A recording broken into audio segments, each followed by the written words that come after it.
Olá, Deus abençoe você, seja muitíssimo bem-vindo, bem-vinda ao nosso podcast diário Leia a Bíblia comigo inteira, a Bíblia inteira em um ano.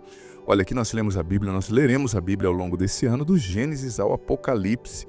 Claro, como eu já tenho explicado várias vezes, eu estou me focando de maneira central nas 12 principais histórias que dão sentido a toda a história da salvação. As 12 principais narrativas. Eu já falei várias vezes quais elas são, se você está chegando agora. Pode começar a partir de hoje, mas ouça os episódios anteriores retroativamente, que você vai entender, né? Não dá para explicar todo episódio, né? Que gasta muito tempo com isso. Gente, hoje nós leremos Números capítulo 3, Deuteronômio capítulo 3 e Salmo 87. Lembrando que hoje é o episódio 54, o 54º dia. Falaremos sobre a tribo de Levi. E olha, deixa eu partilhar uma novidade com você, uma novidade bem especial. A partir de hoje, nós teremos um presente aqui no nosso podcast diário Bíblia em um ano. A partir de hoje a 4 meses, né? Por 4 meses, nós teremos a alegria de ter um missionário da Canção Nova, o Orlando Júnior, meu irmão de comunidade, muito amigo, que é radialista na Rádio Canção Nova há mais de 20 anos. Ele fará as leituras bíblicas para nós, por 4 meses aqui, sabe? Me ajudará nesse projeto. Confesso que como padre eu uso muito a voz, padres, professores, né? A gente usa muito a voz. Então eu estou com a voz bem debilitada e o Orlando vai me ajudar. Eu vou fazer a reflexão, a entrada aqui sempre do novo episódio, né? O começo e a reflexão no final. E o Orlando por um tempo vai ler aqui para mim, para minha voz se recuperar, né? Mas estou muito feliz de ter o Orlando Júnior aqui, então você vai conferir sempre o Orlando lendo as leituras, uma voz muito bonita, que vai edificar muito também aqui o nosso podcast. Números capítulo 3. Eis a posteridade de Aarão e de Moisés, no tempo em que o Senhor falou a Moisés no monte Sinai. Eis os nomes dos filhos de Aarão: Nadab, o mais velho, Abiú, Eleazar e Itamar. São esses os nomes dos filhos de Aarão, sacerdotes que receberam a unção e a investidura sacerdotal. Nadab e Abiú morreram diante do Senhor, quando levavam à sua presença um fogo estranho no deserto do Sinai. Não tinham filhos. Eleazar e Itamar exerceram o ministério sacerdotal em presença de Aarão, seu pai. O Senhor disse a Moisés: manda vir a tribo de Levi e apresenta-a ao sacerdote Aarão para servi-lo. Os levitas se encarregarão de tudo o que foi confiado aos seus cuidados e aos de toda a assembleia, diante da tenda da reunião, e farão assim o serviço do tabernáculo. Zelarão por todos os utensílios da tenda de reunião e do que foi confiado aos cuidados dos israelitas, e farão assim o serviço do tabernáculo. Darás os levitas a Aarão e seus filhos. Eles serão escolhidos dentre os filhos de Israel para serem inteiramente dele. Estabelecerás Aarão e seus filhos para exercerem o ministério sacerdotal. O estrangeiro que se aproximar do santuário será punido de morte. O Senhor disse a Moisés: eu tomei os levitas dentre os filhos de Israel em lugar de todo primogênito, que abre o seio de sua mãe entre os israelitas. Os levitas serão meus. Com efeito, todo primogênito é meu. No dia em que feri todos os primogênitos no Egito, reservei para mim todos os que nascem primeiro em Israel, desde os homens até os animais. São meus. Eu sou o Senhor. O Senhor disse a Moisés no deserto do Sinai: conta os levitas segundo suas casas patriarcais e segundo suas famílias, todos os varões de 1 mês para cima. E Moisés fez esse recenseamento conforme o Senhor lhe tinha ordenado. Eis os nomes dos filhos de Levi: Gerson, Caate e Merari. Eis os nomes dos filhos de Gerson, segundo suas famílias: Lobni e Semei. Filhos de Caate, segundo suas famílias: Amram, Isaar, Hebron e Oziel. Filhos de Merari, segundo suas famílias: Moole e Muzi.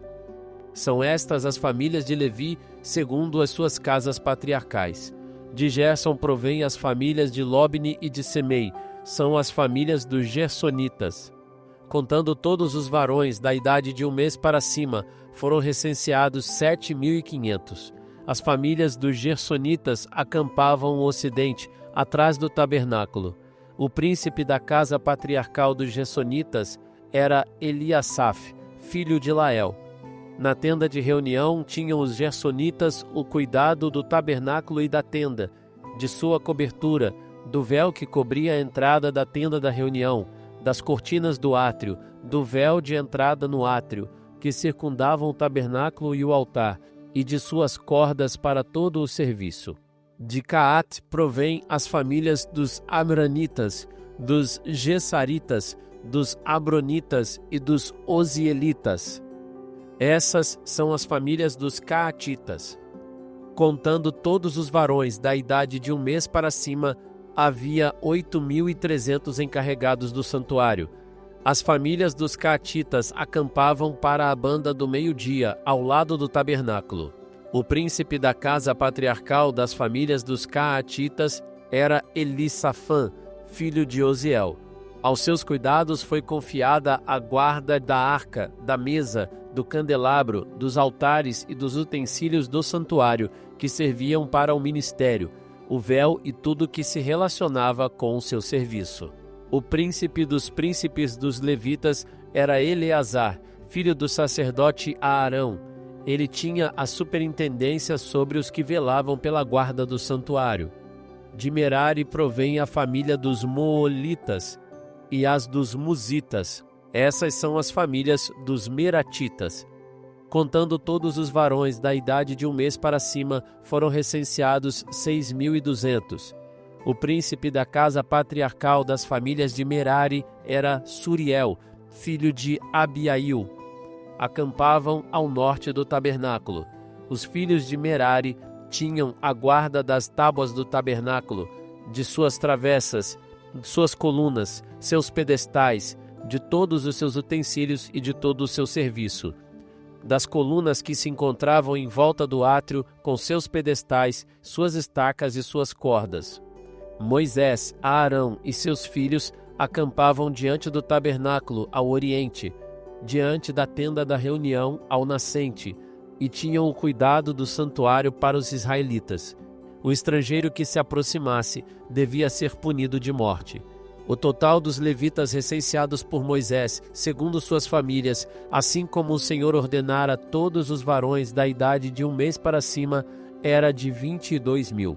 O Senhor disse a Moisés: faze o recenseamento de todos os primogênitos varões entre os israelitas, da idade de 1 mês para cima, e faze o levantamento dos seus nomes. Tomarás para mim os levitas em um lugar de todos os primogênitos israelitas. Eu sou o Senhor. Tomarás o gado dos levitas em lugar de todos os primogênitos do gado dos israelitas. Moisés recenseou todos os primogênitos israelitas segundo a ordem que lhe tinha dado o Senhor. Todos os primogênitos varões recenseados e contados nominalmente, da idade de 1 mês para cima, eram 22.273. O Senhor disse a Moisés: toma os levitas em lugar de todos os primogênitos israelitas, e o gado dos levitas em lugar do deles. Os levitas serão meus. Eu sou o Senhor. Como resgate dos 273 primogênitos israelitas, que excedem o número dos levitas, tomarás 5 ciclos por cabeça, de acordo com o ciclo do santuário, o qual é de 20 gueras. Darás esse dinheiro a Aarão e seus filhos para o resgate daqueles que ultrapassam o número dos levitas. Moisés pegou o dinheiro do resgate dos primogênitos que ultrapassavam o número dos que tinham sido resgatados pelos levitas. Assim, recolheu a quantia de 1.375 ciclos, segundo o ciclo do santuário. E Moisés entregou o dinheiro do resgate a Aarão e seus filhos, conforme a ordem que o Senhor lhe tinha dado. Deuteronômio capítulo 3. Voltamo-nos em seguida para os lados de Bazã, e Og, seu rei, saiu ao nosso encontro com todo o seu povo para nos combater em Edrai. O Senhor disse-me: nada temas, porque eu o entreguei em tuas mãos, com todo o seu povo e sua terra. Trata-o como trataste Seom, rei dos amorreus, que habita em Ezebom. O Senhor nosso Deus entregou-nos também Og, rei de Bazã, com todo o seu povo, e nós o derrotamos de tal sorte que nenhum só dos seus escapou. Tomamos então todas as suas cidades, não houve uma sequer que não caísse em nossas mãos, em número de 70, toda a região de Argob, o reino de Og, em Bazã. Todas as cidades eram fortificadas, com altas muralhas, portas e ferrolhos, sem contar as numerosas cidades abertas. Votamo-las ao interdito, como tínhamos feito a Seom, rei de Ezebom, com os homens, as mulheres e as crianças. Mas reservamo-nos os animais e o espólio das cidades. Foi assim que tomamos naquele tempo a 2 reis dos amorreus, o território que estava além do Jordão, desde a torrente do Arnon até a montanha do Hermon. Os sidônios dão a Hermon o nome de Sarion, e os amorreus o de Sanir. Todas as cidades da planície, todo o Galaade e todo o Bazã, até Salca e Edrai, cidades do reino de Og em Bazã, porque Og, rei de Bazã, era o único que restava da raça dos Refaim. Vê-se ainda o seu sarcófago, um sarcófago de Balsato, em Rabá, cidade dos Amonitas. Tem 9 côvados de comprimento e 4 de largura, em côvados ordinários. Tomamos então posse dessa terra. Dei aos Rubenitas e aos Gaditas o território desde Aroer, que está no vale do Arnon, assim como a metade da montanha de Galaade com suas cidades. Dei a meia tribo de Manassés o resto de Galaade e todo o Bazã, reino de Og, toda a região de Argob, com todo o Bazã, e o que se chama a terra dos Refaim.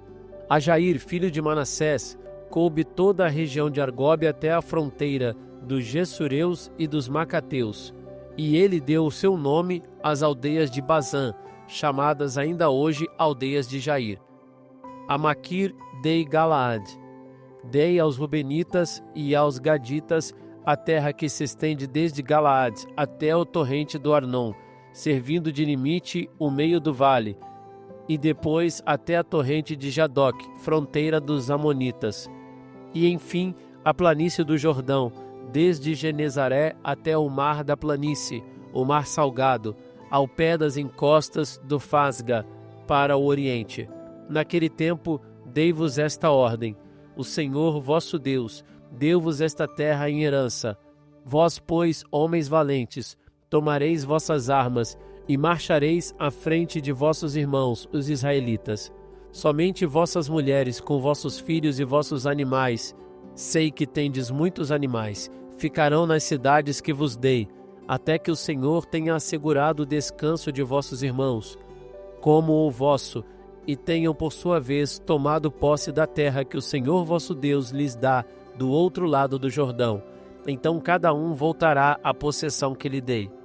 Ao mesmo tempo dei a Josué a seguinte ordem: visite com os teus olhos tudo o que o Senhor vosso Deus fez a esses 2 reis.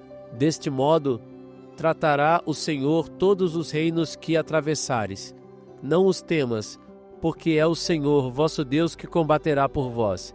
Entre mentes roguei ao Senhor, dizendo: Senhor Javé, começastes a mostrar ao vosso servo grandeza e poder de vossa mão.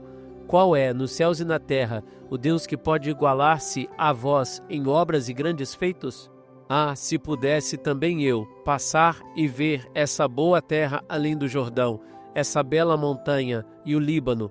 Mas o Senhor irou-se contra mim por causa de vós, e não me ouviu. Disse-me: basta, não me fales mais em tal coisa. E sobe ao cimo do Fasga. Lança teus olhos para o ocidente e para o norte, para o meio-dia e para o oriente, e contempla com os teus olhos a região. Mas tu não passarás o Jordão. Dá as tuas ordens a Josué, anima-o, conforta-o, porque é ele quem irá à frente desse povo e lhe dará a possessão da terra que vais ver. E ficamos no vale, de frente de Bet-Fegor. Senhor, nós te louvamos por essa palavra bendita. Nós te louvamos porque nós vemos a sua escolha, Senhor, sobre os levitas, para serem seus sacerdotes, o teu povo consagrado. Te louvamos também porque no livro do Deuteronômio vimos, aliás, que o Senhor combate por aqueles que te obedecem, por aqueles que são teu povo. Vimos como o Senhor deu força a Josué para prosseguir a sua missão. Muitos de nós, talvez cansados, Senhor, na nossa missão de sermos padres, pai, mãe, empresário, trabalhador, cristão. Mas o Senhor também está conosco e nos dará graça de irmos até o fim no nosso caminho. Amém. Amado filho, amada filha, como o padre já comentou na oração, né?